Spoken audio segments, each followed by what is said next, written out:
Alright guys, welcome back to the channel. We're in the month of August. We're past the halftime mark. We still have a good 2 to maybe 3 months of growing season left when it comes to Bermuda. Remember, I'm in North Georgia, so my care and recommendations are based off of North Georgia. So you have to tailor this and adjust it depending on where you live. Now, one of the most important things you need to continue to do is mow, and mow often, mow consistently. You want to continue to mow because it's much more healthier for the turf, and your goal should be to try to remove as little green off the turf as possible. The most common question I get asked all the time is, how often should I be mowing the lawn? That answer really depends on a lot of factors. The three main ones is how often are you fertilizing, how often are you irrigating, and whether you're trying to keep the turf height of cut low. If you're doing any one of these things or a combination of these things, you're gonna have to go out there and mow often. Usually at a bare minimum it might be once a week, but it can be 2, maybe 3 times per week. It just depends on those 3 factors. Now we're gonna go to a part of my turf right here. Let me try to get this dew off here. Alright, so the main reason why you want to come out there and mow often is because the top growth of the Bermuda, roughly about 20 to 30% of the top portion is green, while 60 to 70% of the bottom portion is brown. So you want to come out there and mow just enough where you're cutting off a little bit of the green.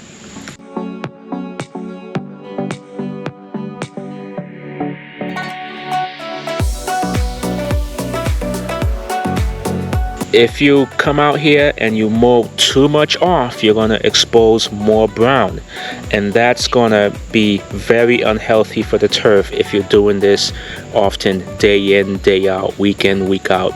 So your ultimate goal should be to come out and just cut just a little bit, a hint, a small sliver of green. You want to cut enough where you're not getting rid of all the green. So that's really your answer. You want to come out there and cut just enough where you're still seeing green and not seeing brown. If you see brown, you're cutting way too much off. So you got to increase your mowing schedule in order to maintain this green, consistent look. The next thing I'm going to do for my Bermuda lawn is to monitor the irrigation and make sure the lawn is getting 1 to 1.5 inches of water per week. Now, after watching the news, I noticed some parts of the country is under severe drought, and if this is you, it's really hard to give you a recommendation on what to do. On one hand, you can irrigate the heck out of it and try to keep it green, but on the other hand, that's going to make your water bill really high. And it's probably better just to let it go dormant and come back when the weather starts to cool down and you get irrigation in the forecast. In my case, I'm in North Georgia. What I'm going to do is to make sure my lawn is getting that 1 to 1.5 inches of water per week. I like to monitor my water levels to make sure my lawn is getting just enough water. I have these irrigation monitoring devices, and they'll give me a good idea whether I need to supplement with my own irrigation or not. But you gotta make sure your lawn is getting that 1 to 1.5 inches of water per week. You gotta split that watering up. Usually 2 to 3 waterings will be helpful in order to keep your lawn green and prevent it from going dormant. Now, with a lot of rain and humidity mixed in along with the hot weather, you're gonna have to worry about fungus. So what I typically do because of this, I apply a fungicide at the preventive rate, and that's usually gonna cover me for about 30 days. So it's gonna prevent my lawn from having any fungal issues. It's not a 100% guaranteed way, but it's gonna increase your turf resistance to fungus. One of the most common fungal disease for Bermuda lawns is usually dollar spot. Dollar spot is very easy to treat, but prevention goes a long way. You can easily get these fungicides at your local big box store and just follow the bag rate. Use the preventive rate, not the curative rate. The curative rate is the suggested rate in order to cure your existing fungal disease. Using the preventive rate, you're gonna increase your resistance against fungal disease. The next thing I'm gonna do because we're in August, this is the last month I'm applying my granular fertilizer.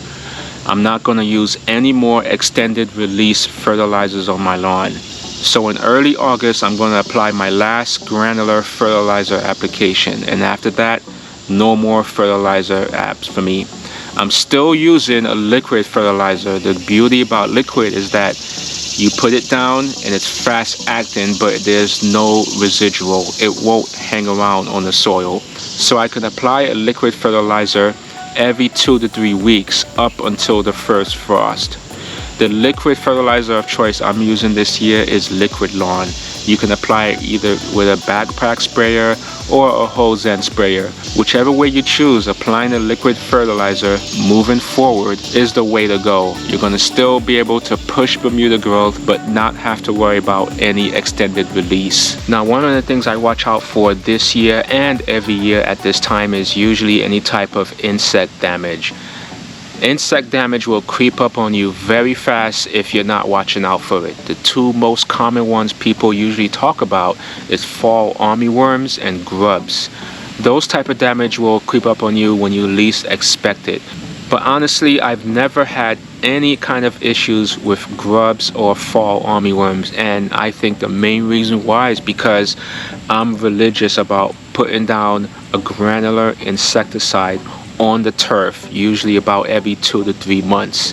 Doing this, I severely limit the amount of insect activity on the lawn. But more importantly, these insecticides are labeled, if you're looking back at the bag, to treat for grubs and fall armyworms. You just gotta apply it at the correct rate. So doing this, I don't have any type of issues with grub damage or fall armyworm damage.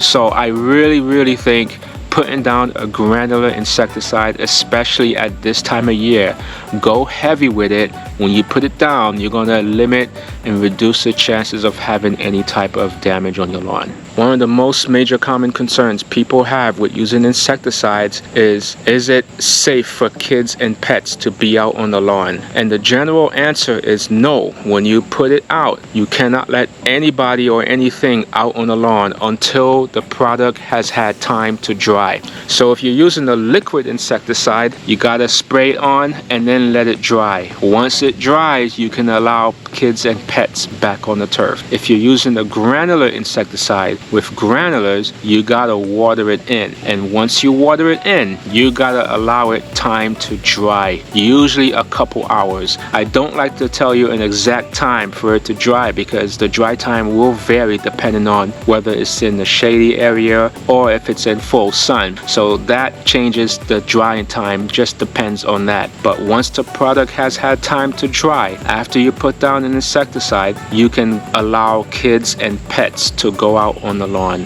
Now, one of the most common questions I get asked now, is it too late to do my core aeration and or top dressing or lawn leveling? And the answer is it's not too late, but you're approaching that end limit.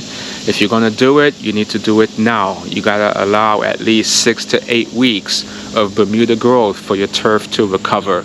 So if you plan to do this, do it right now, don't wait. You don't wanna do it in the middle or late August. You wanna do it early August. Do it now.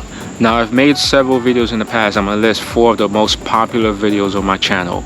Be sure to click on one of these video topics right here for more information.